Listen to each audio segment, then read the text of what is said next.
Hello, everyone. Thanks for joining us today. So this is our fourth session, and Vimal and Dinesh have done previous sessions.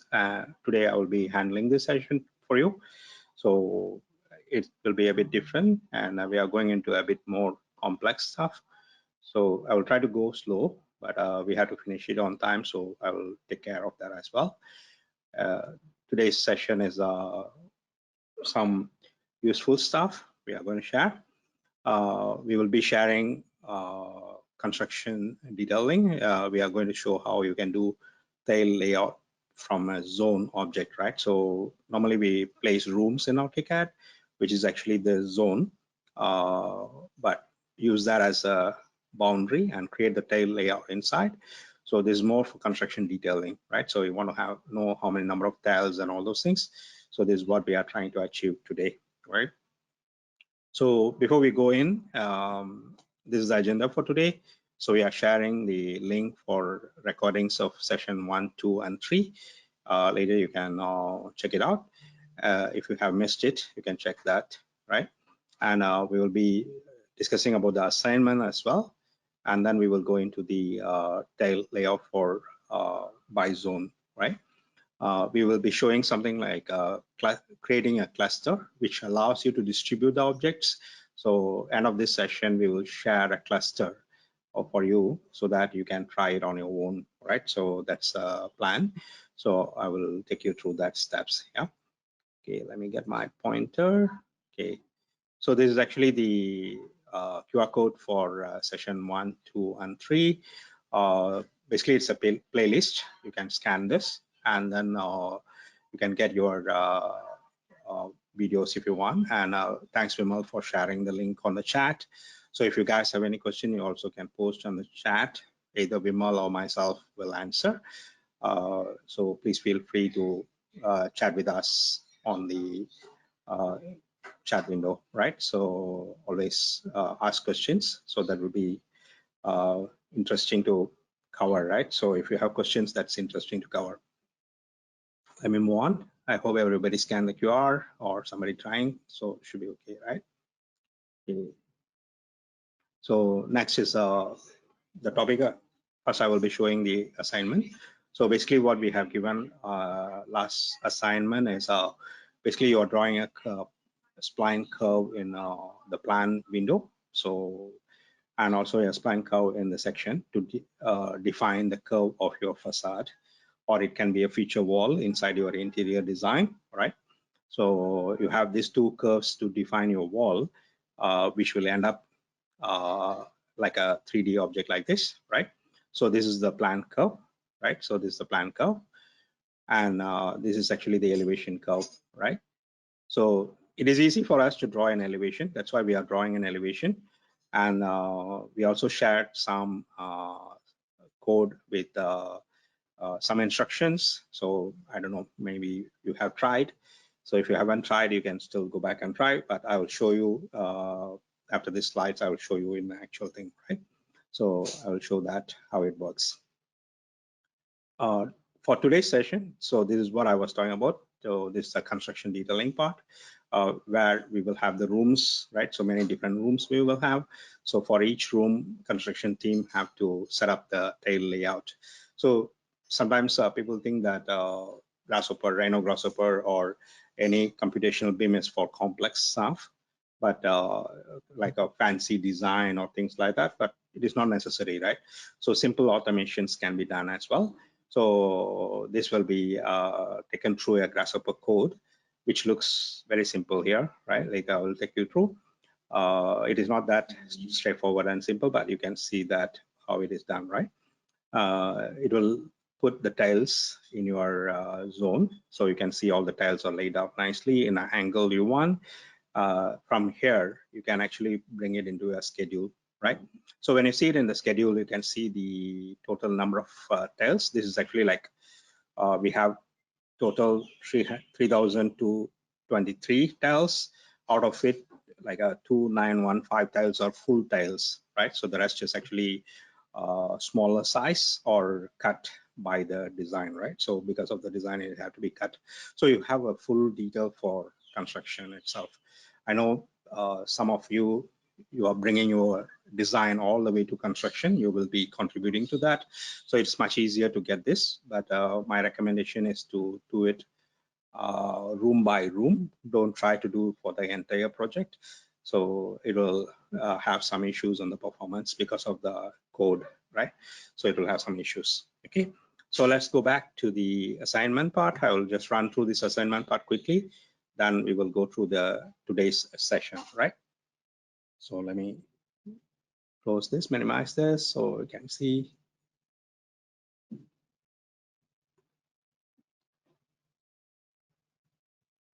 Okay, so this is the facade, right? So everything is, these panels are created as a MARF. So in Archicad, where it comes from is actually from the plan view. If you see, this is actually the curve I have, right? So this is the curve I have. And if I go to the elevation, so this is in the elevation, this is the curve I have, right? So let me do it slowly. So yeah, you can see this curve, right? So all these panels follow the same curvature. So it can be used for a feature wall, or it can be used for a facade, right? So either way is fine. So if I go to the plan and if I try to change the curve, so I will take this and I will change it a little bit. I don't want to make too much change, right? So I will send the changes to Grasshopper code. So you can see it will get rerun and the facades get updated, right? So this is what it will do. So once you have this code as a recipe, you always can reuse it and you can get it, right? So how it is done, let me show it. Okay, let me show that in the Rhino part.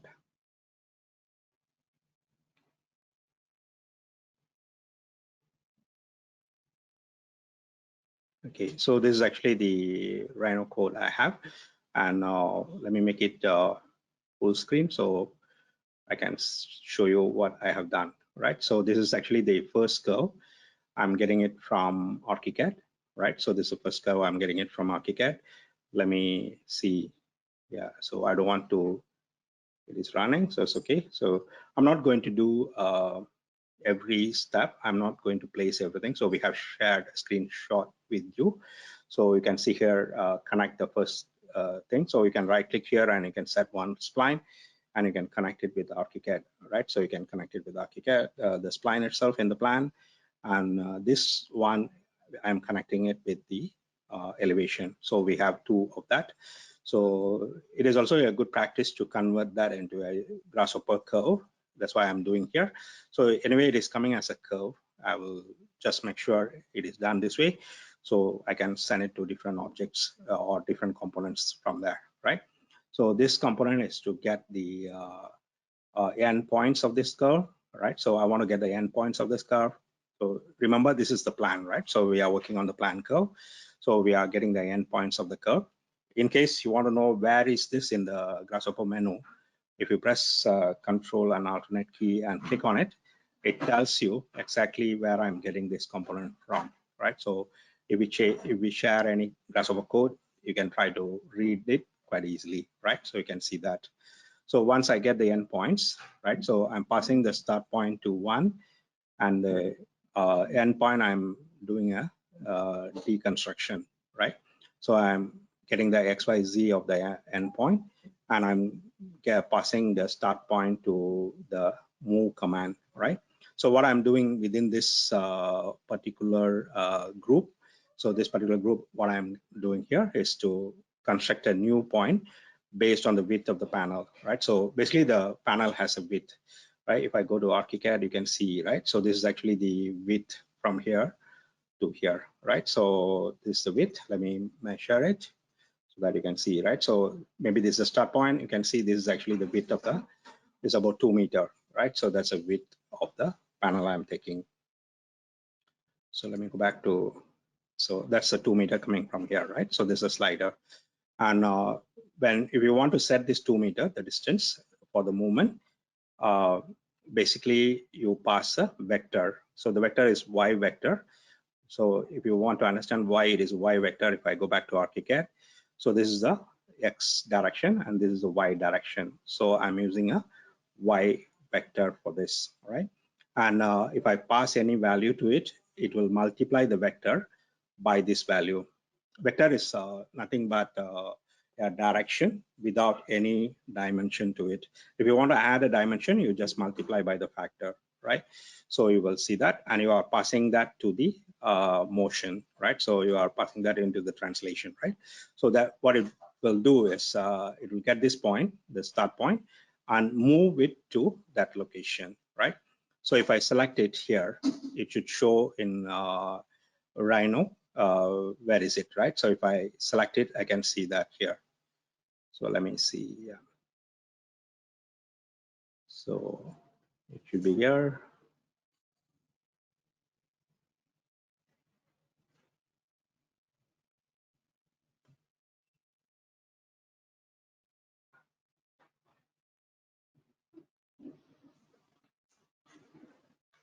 Okay. So this is a movement. So I can. So the preview is on. So let me see.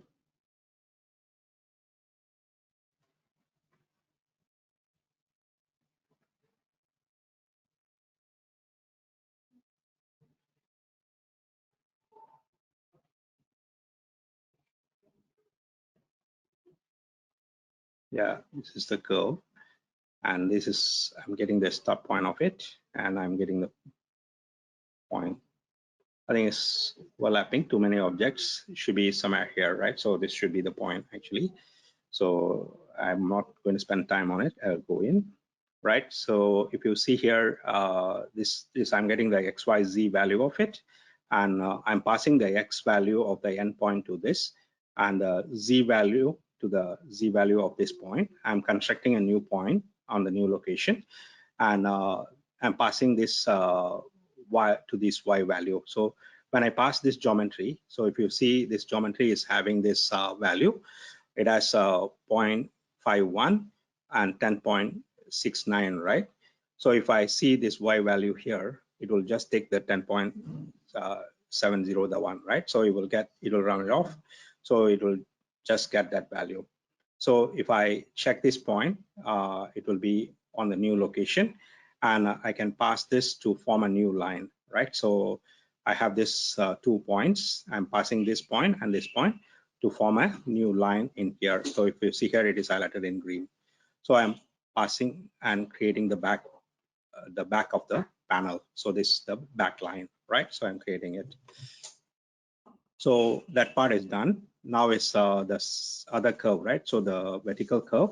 So we get this curve, and we need to rotate this curve, right? So this curve is actually on this location. So you can see here, it comes on this location, right? So if I see it, I'm actually rotating it. So let me see it in the 3D. So right, let me choose 3D view, or I will show the other side. Let me sit. You can see this is actually the curve, right? So this is the rotating part. So I'm just holding the Y-axis and rotating it up. So I will get this, and I will rotate it again to the vertical side, right? So I will rotate it again to the vertical side. So this is the second rotation I'm making. So now if you can see, it will come in on the vertical side, right? So you can see the vertical side. So this is the curve I have already created. Okay.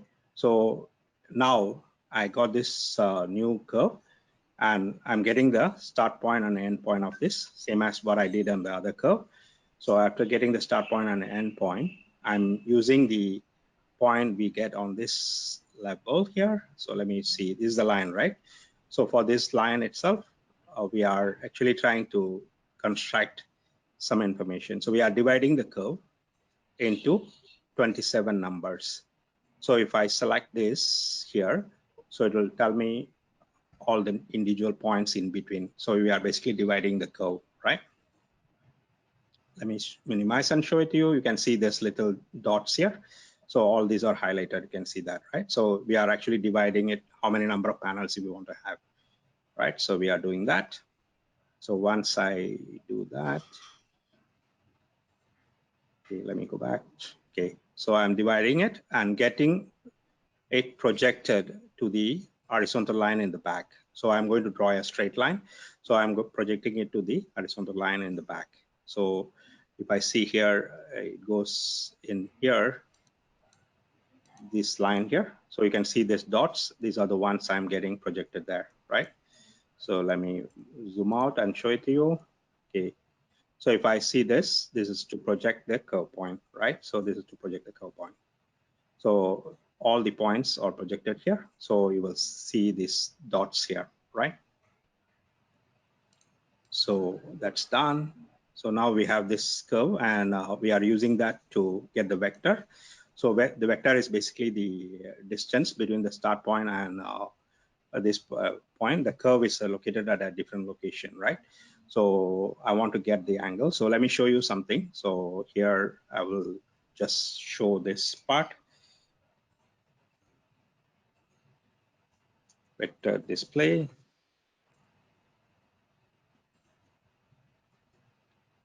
I'll show you what it is actually, right? So we can actually visualize the vector.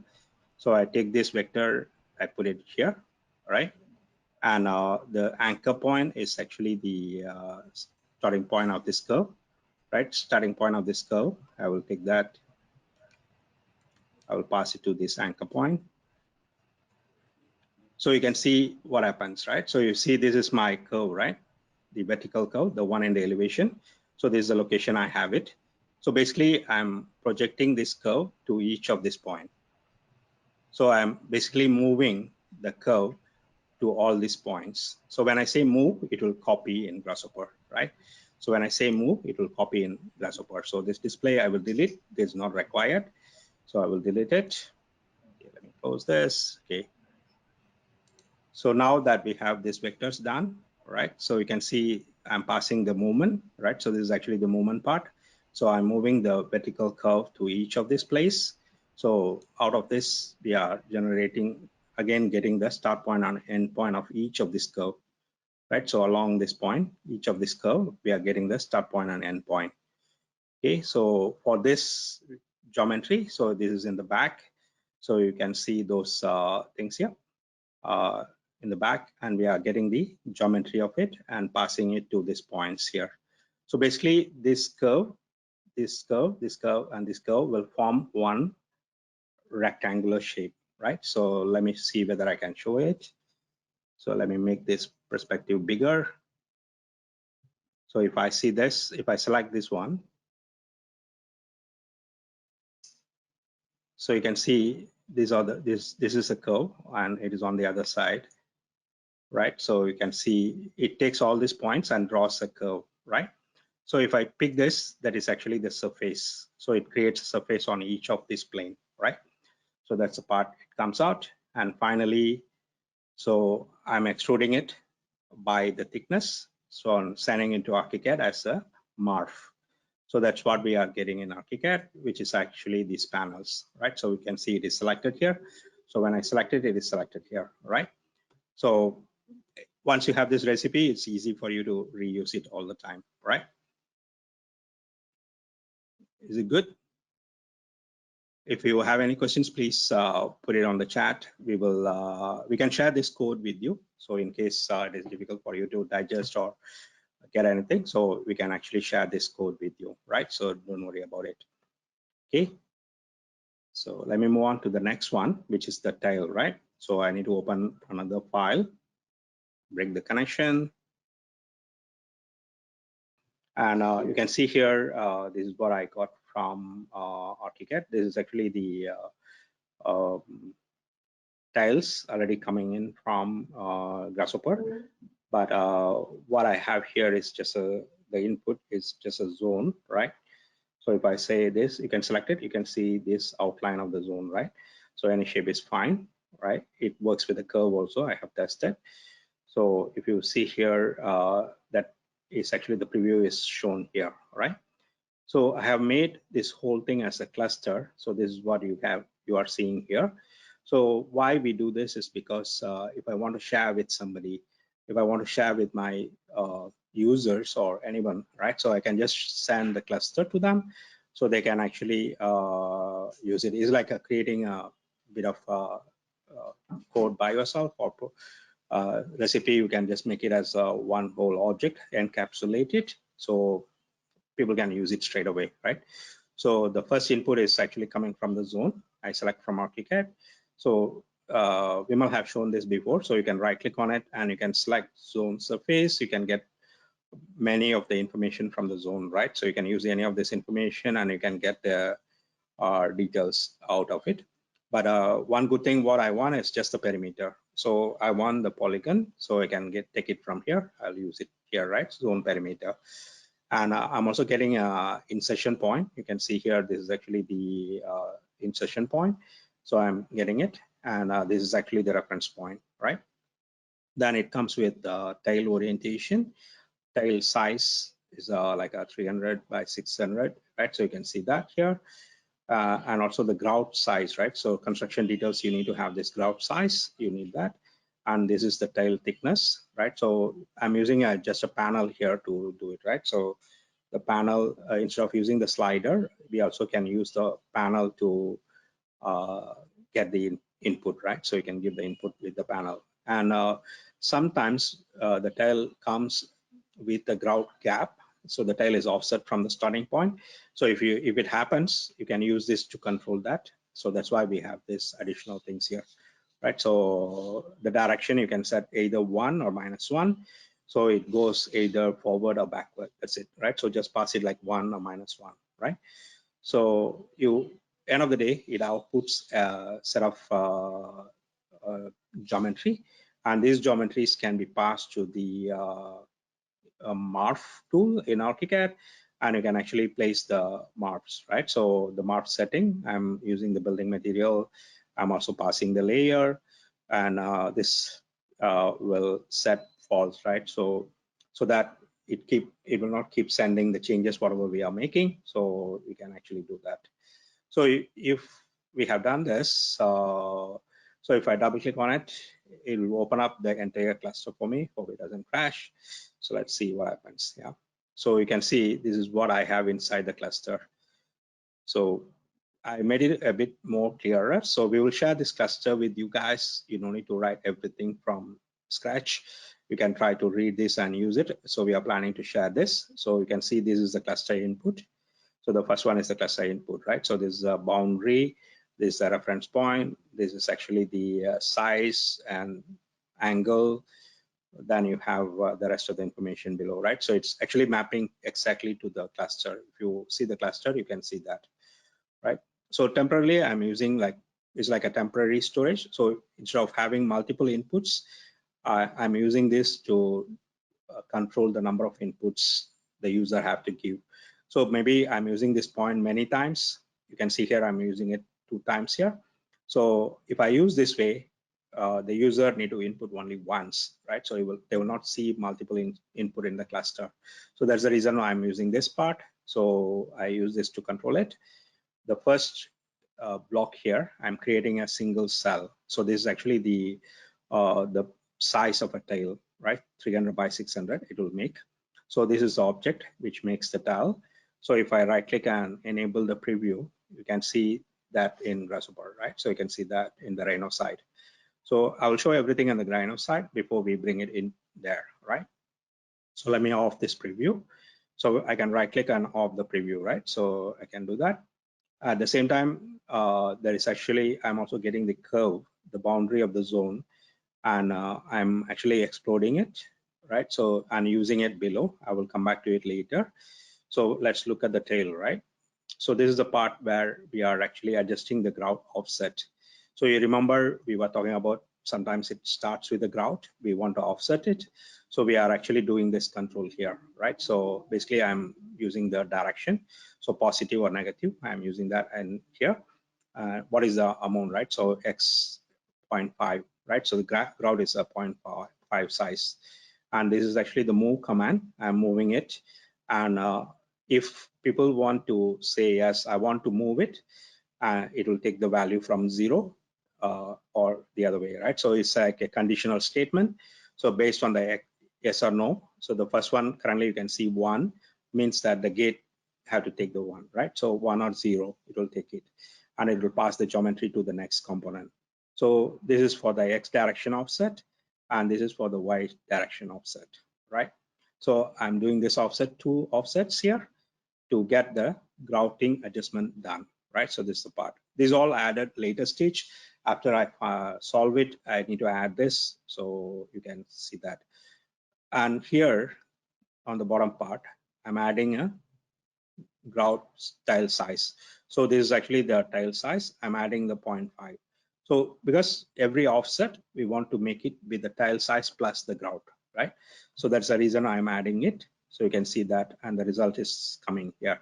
So one is X and Y, right? So remember X and Y.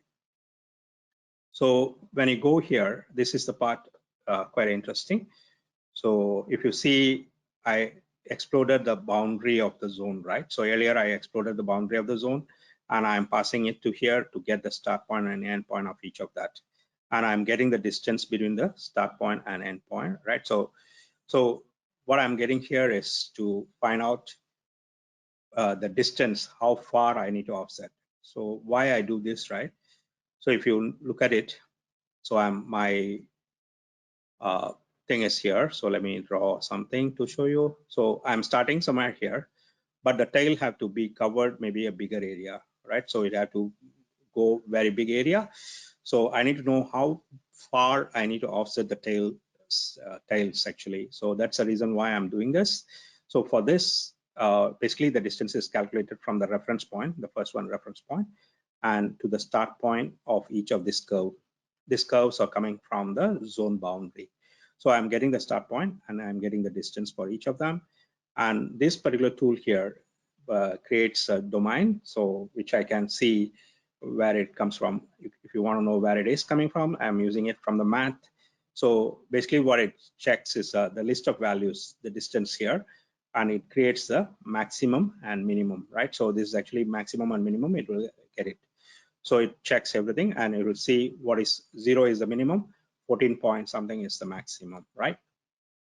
So after that, I'm getting the maximum because I want to know the maximum distance, so that I'm getting it from here, 14, right?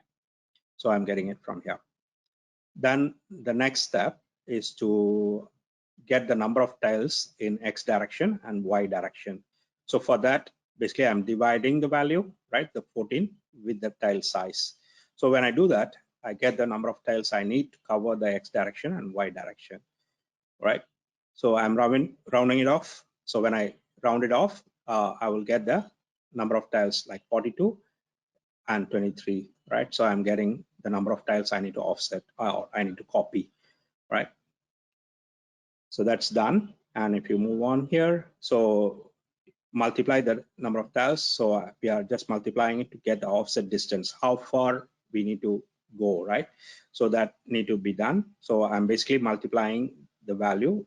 Again, it's like instead of dividing, we are doing multiply so that we can get the total distance offset, right? So that's we are passing in here 14.7 and this is 14.95, right? So both directions. And another round off I'm doing here. So this is actually to, because when I say I'm starting here, right? So when I start here, if I offset this way, so I cannot just offset this way one way, right? So it have to be both ways. So it have to be double time. So this round off, I'm multiplying it by 2. So you can see here, I'm passing it 41. But when I get here, I'm getting it 2 times 84, right? So how I get this, you can see when I right click on this, sorry, when I click on it, expressions, I can add an expression, which is actually like, if I'm getting X, multiply it by 2, right? So when I comment this, so I will get double the time. So I need to offset it 2 times on both sides so that I will get covered the entire space actually, right? So that's the idea. So now I go back to this tiles here. So this is a part where we are rotating the cell to follow the angle the user want. So let me show you the preview so that you can see. So you can see this preview, right? So the tile is already rotated. Initial tile is this one, right? So initially this is the tile. So this is the tile we have. Now we rotate to the angle the user gave, right? So you can see that rotation here. Okay, so once it is rotated, the next step is to let me switch off the previews so that it doesn't confuse. Okay, so then I move on to here and I move this by the size of the vector, right? So I move it by the size of the vector, the direction. So again, the angle is coming from the user, so 45 degree, and I'm getting the angle how far we need to move, right? So I'm getting the angle between two vectors. So once I get this, I multiply that by the values, and I'm moving the object to that distance, right? So if I set a preview for this, so you should be able to see it. You can see I move it far away here, right? So this zone is here, I'm moving it here, right? So that's the movement. So because of the maximum distance times 2 and all, you will get that, yeah. So once we do that, we had to rotate it again, right, by the y unit vector to arrange the angle about thing, right? So you had to get the angle again. So the same thing, I'm kind of like repeating this, whatever we do in the X, we are doing it for the Y as well, right? So if I see this, I'm passing the same geometry. This first one is done in X, the second one is done in Y, right? So I'm right clicking here and I say preview. So now you can see it is here, right? So it's moved far away, right? So let me switch off the preview. So then we have to array them in X direction and Y direction. So once we have done this, I'm going to array this. This is actually the array command, linear array. So for this, I need to get few information, right? The geometry. So the next one is the direction. So the direction comes from this one, right? So the direction is actually the distance, right? So you can see the angle. So 84 comes in, so it multiplies to that. And this one is the, this one is the number. This angle is coming from here, sorry. Right, you can see here direction. So that comes from this particular item. So I'm multiplying the angle and passing it to here. So I get this array. So when I right click here and show the preview, you can see, so that covers this whole space, right? So it's across here, right? So I'll do that and I will go to the next level. Again, I need to do the array of this geometry in the other direction. So if I right click on this and show the preview, so let me show the preview. So it covers the entire space, you can see. So I started somewhere here, move the cell to here, right? Then move it to here, then do an array this way and do an array this way.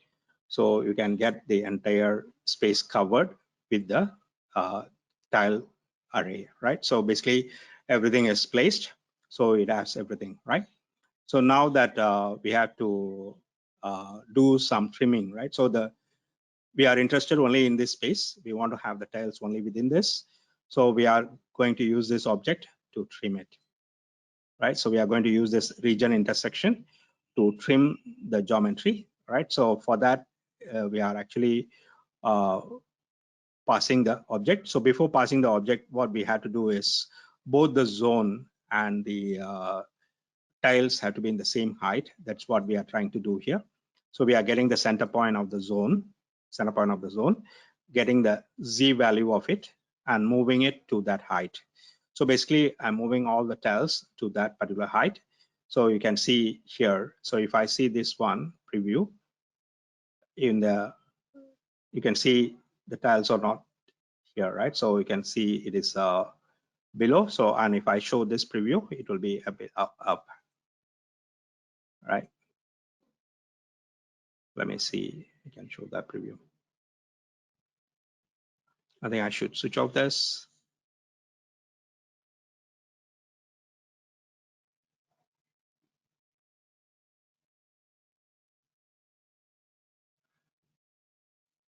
I think in my case, the zone is on the 0 level, so it doesn't have any problem.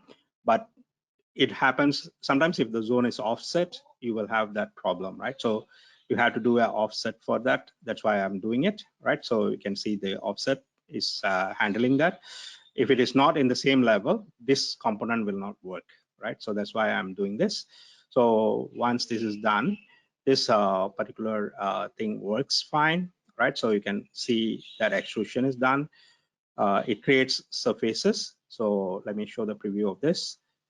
So it creates this flat. It doesn't have any thickness, right? So these are the surfaces. and I'm actually passing that to the extrusion component, then I'm getting the extrusion out of it, right? So you can see the thickness now, right? So this thickness is coming from here. This wire is currently hidden, so it is actually coming from the thickness on this one, right? So the user input, so the thickness is coming from there. Finally, this will do a output from the cluster, right? So we don't know what it does. It does the output from the cluster. It's like a code inside code, right? So let me close this. I will discard and close. Yeah. So I will see this. This is the output coming from here.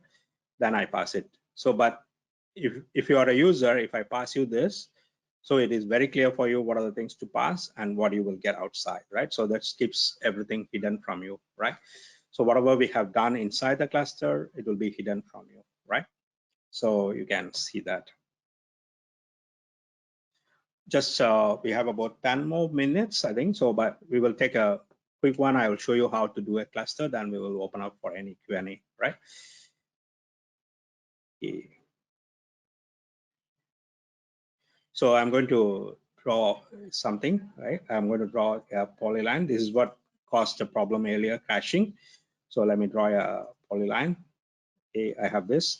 Imagine this polyline is my travel distance in my model, right? So something simple can be done as well. So I can see this line is the travel distance I'm having it. So what I can do in Grasshopper is I can create a node for it to collect it. So this is actually coming from, right? So let me do a Polygon.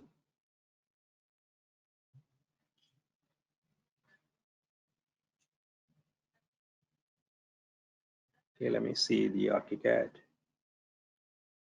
Extract Polygon. So I will say collect one, right? So I will say set one in Archicad, and I will pick up this polyline. So now I got the polyline, right? So I have the curve. So for this curve, I want to get the distance, right? So I want to get the distance. So I can just say curve length. I can get a length. So I know this length, right? 38 point something. But what is useful for me is if I put that in Archicad, right? So otherwise it is not useful for me. So how I can put that in Archicad is you can actually put a text in Archicad, right? So I can pass this to a text, right? So there's actually a text object. So I can pass this to a text, right? But it is not collecting all the information necessary. It also need to know where your insertion point is, right? So for this insertion point, I want to place it in the middle of it. So what I can do is I can get the midpoint of a curve, right? Curve middle. So this will allow me to get the midpoint of it, and I can pass it to this, right? So that's done. And the next one is the 2D viewpoint. So for any 2D object, you have to give a 2D viewpoint. So that is also coming from my polyline, right? So it's easy for me. So I take this and pass it to here, right? So now the text is already placed. You can see it shows in Rhino as well. And if I go to Archicad, I should be able to see that. Let me see. Yeah. So you can see it places here as well. So I get the total length of it, right? So quite easy in a way. So once you have this recipe, you can reuse it, right? So what I can do more is I want to get a bit more interesting. So I want to explode this curve, right? I will explode this curve. Then I will pass this curve to here. So I will have multiple curves, right? So 3 curves I have it now, and I will make a copy of it, right? I will make a copy of it, right? Then I will also make a copy of these 2, right? I select both of them, I move it down, I make a copy of these 2, right? Then I will place these things, right? So these are the vertices, these are the curves. So I will pass this to here, and I pass this to here, and I'll pass here this one to the text, right? Then this one to the insertion point. Okay. So you can see I'm changing that, and you can see all the green color text already come in, right? So you can see those things. Okay. So a bit more to do is basically like, yeah, you can get a curve and you can pass it, right? So I'm not going to go through all the details. So I have prepared a bit more, like getting the angle and rotating the text and all those things. So maybe I will show a quick one, then you guys can try later. So I can get a text settings, right? So I will go here. There is actually a text settings. So I can use that, right? Then I can set an angle input thing, right? So I can just go to the param and I can say I want to input the angle. So for this, I can go inside and I can set the range, right? So it's 360 and I want to set the value to say 90. And I want to set, sorry, the one I need to set this first, 360 also. And this one is 90 again. So once I have this, I pass this angle to here, right? So that's the angle of the text. Then I can give other settings as well, right? So I can give it, I can pass this to the settings here, right? So you can see now the text is rotated, right? The text is actually rotated. And we can also move the text location if I want. I'm not going to do that now because of the time constraint. So what I can do is I will move this. I'm going to show you how to create a cluster. So how do I create this kind of thing and distribute to people, right? So I select this.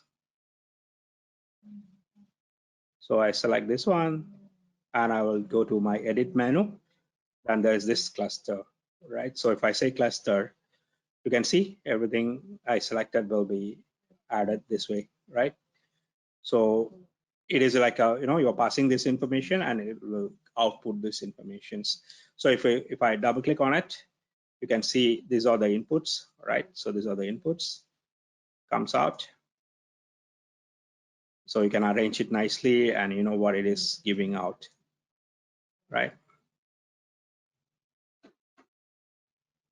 So you can do this way. So your code will be clean and you can easily pass it to people, right? So I will save and close. So you can see, and all these are the orders. So in case you want to keep the angle below, so if you want to keep the angle to the bottom, so just go inside here and you can actually move it down here.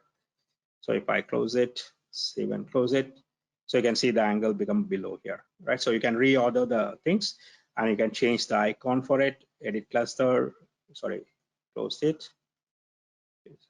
No, so you can set the properties, you can go to the properties, then you can actually change the icons of it, the color of it. So if I click on it, you have an option to pick the cluster icons. So it can be anything, right? So you can choose anything, then it will become your icon, right? So this way you can create a component and you can distribute to people quite easily. So end of the day, I try to do two things here. So it is not only 3D things, you also can get the length, all these things. So if I change this, if I change it, it should send changes. You can see it should update it. All right. So that's all I have for today.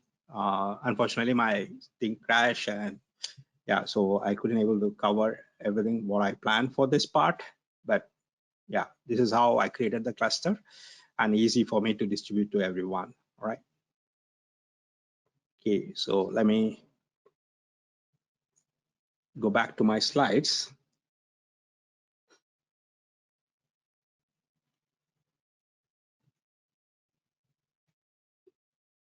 Okay, so we have seen the assignment. Hope you will try. So Vimal have already sent an email. So with all the details, you can try, right? So, and the tail layout, what we are planning to do is to share this cluster with you. So when you get this cluster, you will be able to reproduce what I'm doing, except the crash, right? So maybe the crash will not happen because we are going to give only the cluster. So you create a new file and you try to do that, right? So let's see that. So yeah, sorry, one part I missed out is to create this schedule. I will show you how I did it quickly. Then we will end this session. Yeah. So yeah, if you want to follow us on the social media, you can actually follow us on the social media. All right. So I think I have drawn something. Let me remove it. There is all drawings. Okay. So these are the social media links for us. All right. Okay. And we have created a channel, created a playlist. So we will add this today's session also in that. You can see from there, right? So this is my email. You can contact me. And if you have any questions, you can actually post it on the thing, or you can ask in our thing, right? So you can just open your mic, you can ask as well, right? So you can see that. So just a quick one, I will show the schedule part, right? So let me go back to Archicad. So let me open another file.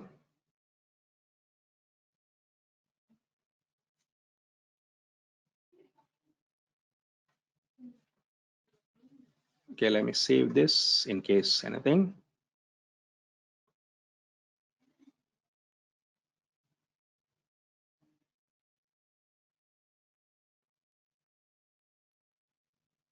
There's a bigger room. I tried on a different size and different shapes. So it's a bit bigger room, right? And I have created a property to translate or round off the numbers, right? So or round off the area. So let me show you the property. Then I'll show you the schedule.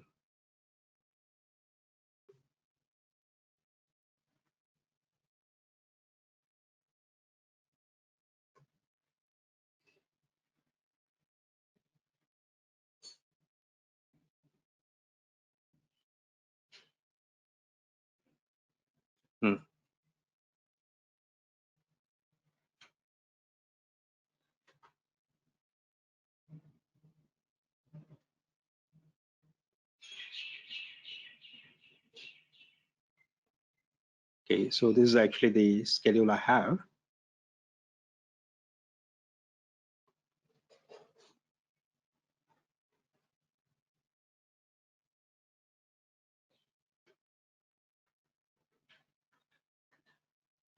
So you can see this particular item here is actually a property, right? So I have created a property to round off the tile size. So there are actually 2915 full tiles in my model, and total number of tiles I have is 3223, right? So in case if I want to know what is this tile, where is this tile, I will check on the plan. I will just select it on the plan. I will be able to see it, right? So it got maybe trimmed off in a corner. So that's how it comes out. So you can see that's on the edge of the room and it got trimmed off a bit. That's why the area is smaller. So in order for me to find out all the full tiles, I need to use the area, right? So the area, I'm creating it as a property. So you can see here, I have this property, surface area. So this is a property I created and I'm using this expression in Archicad to create it. So if I see this, let me make it a bit bigger, right? So basically this is this is a value. So I'm doing a round off and I'm converting a string to number, and also taking out the units for the area. So I'm getting the net area of the MARF, and I'm just converting it as a normal string. And from the string, I am converting it as a number again. Then I'm rounding it off. So this is what I'm doing. So then I get the values. So using this, I'm getting the full tiles easily, right? So you can list down the schedule quite nicely, and you know exactly how many full tiles you need for your particular room, right? So this can be done for a slab. This can be done for a wall. Room is one example we are showing, but it can be done for other things as well. Yeah. So thank you very much. Let's go back to the Q&A. Yeah. So any questions so far?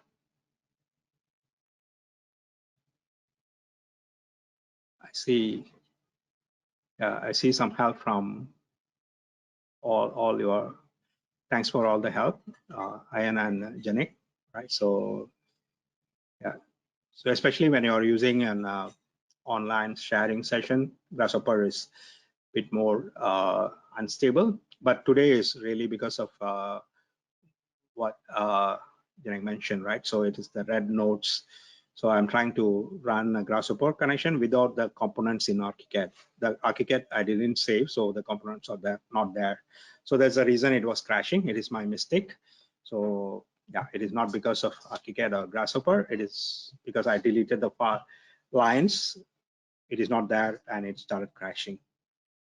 So I was trying out earlier before this session, so that was happened. Yeah. Okay. Any other questions from the team? Oh.